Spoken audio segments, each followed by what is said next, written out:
તો આજે હું એક એવા મંદિરની મુલાકાત લેવા જઈ રહ્યો છું જે ઐતિહાસિક અને છે અને પાંડવોના સમયમાં આ મંદિરની સ્થાપના થઈ હતી એવું બધું કહેવામાં આવે છે. તો મહાદેવનું શિવલિંગ છે ત્યાં, તો ત્યાં દર્શન કરીએ અને તમને પણ મુલાકાત લેવડાવો. તો ચલો જઈએ મંદિર.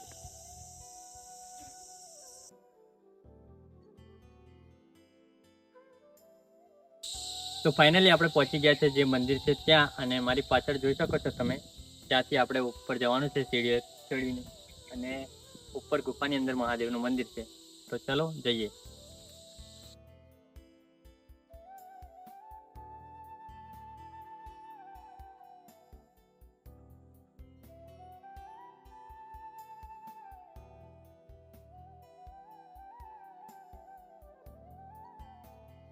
તો સીડી ચડતા પહેલા જ તમને હનુમાનજી મહારાજનું દર્શન કરવા મળશે અહીંયા પહેલા મંદિરમાં. તો પહેલા હનુમાનજી મહારાજના દર્શન કરીએ અને પછી ગુફામાં મહાદેવના દર્શન કરીએ. તો ચલો.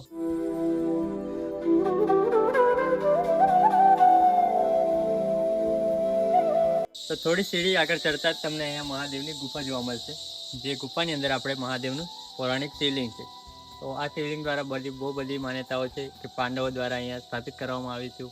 વનવાસ દ્વારા પાંડવો અહીંયા વનવાસ કર્યો હતો, એ બધી અલગ અલગ બધી વાતો છે. તમે જોઈ રહ્યા છો મારી પાછળ કંઈક આવી પ્રકારની કંઈક ગુફા છે અને આપણે એની અંદર જવાનું છે. તો ચલો મારી પાછળ આવો.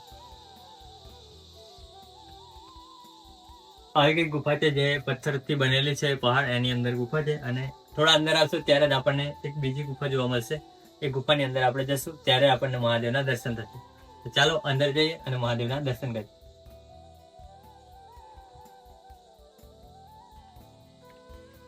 તો અહીંયાના લોકો દ્વારા કહેવામાં આવે છે એવું કે આ ગુફાની અંદર ગમે તેટલો પણ જાડો માણસ કેમ નહીં, પણ મહાદેવનું નામ લે છે ત્યારે એ અંદર જતું રહે છે, અને શ્રદ્ધા રાખે ત્યારે જતું રહે છે એવું કહે છે. કારણ કે સાંકડી એવી જ ગુફા છે, પણ મહાદેવની આછી એવી શ્રદ્ધા હોય તો બધું શક્ય છે. તો ચાલો આપણે અંદર જઈએ. હર હર મહાદેવ.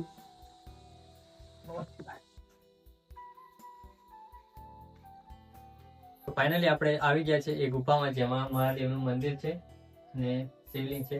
તો આપણે સૌ પ્રથમ મહાદેવના દર્શન કરી લઈએ, પછી આ ગુફા વિશે વધારે પડતી વાત કરીએ.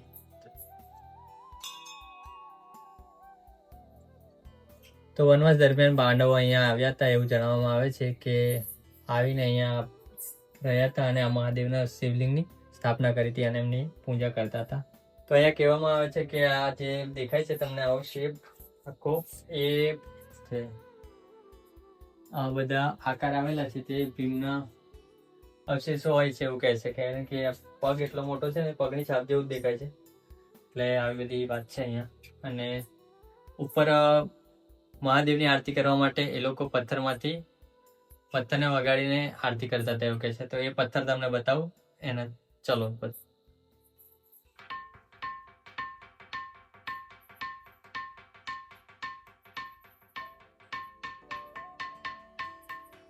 તો જેમ કે તમે હમણાં જોયું એવી રીતે પાંડવો આ પથ્થરને વગાડીને આ આરતી કરતા હતા એવું કહેવામાં આવે છે. અને જુઓ તમે અંદર અહીંયા સામે દેખાય છે તે ચમગાદળ કેટલા બધા છે, જો ઊંધા વ્યક્તિ છે. અને આ ગુફા જે સીધી જાય છે ને પાવાગઢ નીકળે છે એવી પણ બધા બહુ લાખો લોકો કહે છે, અને હશે બી ખરું પણ આપણને ખબર નહીં, પણ આવી માન્યતા છે કયા.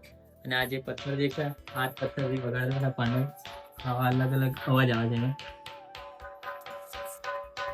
તો આ લોકેશનની વાત કરીએ તો આ પંચમહાલ જિલ્લાના ઘોઘંબા તાલુકાના ઈચ્છા ગામમાં આવેલું છે, અને આ લોકેશન પાવાગઢથી માત્ર 7 કિલોમીટર દૂર આવી ગયું છે.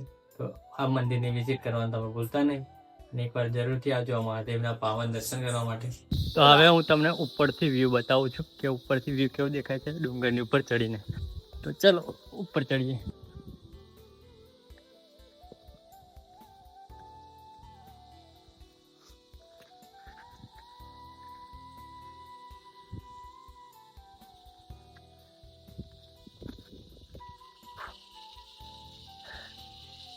તો આ છે ગુપ્તેશ્વર મહાદેવ.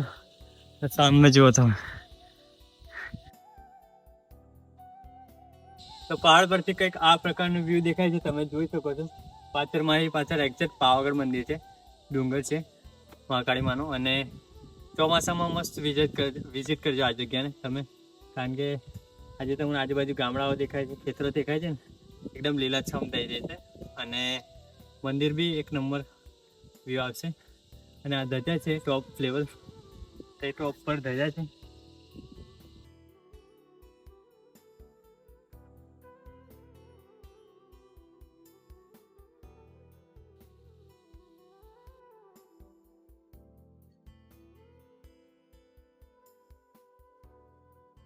તો આજનો વ્લોગ અહીંયા સુધી રાખીએ અને મળીએ એક નવા વ્લોગમાં.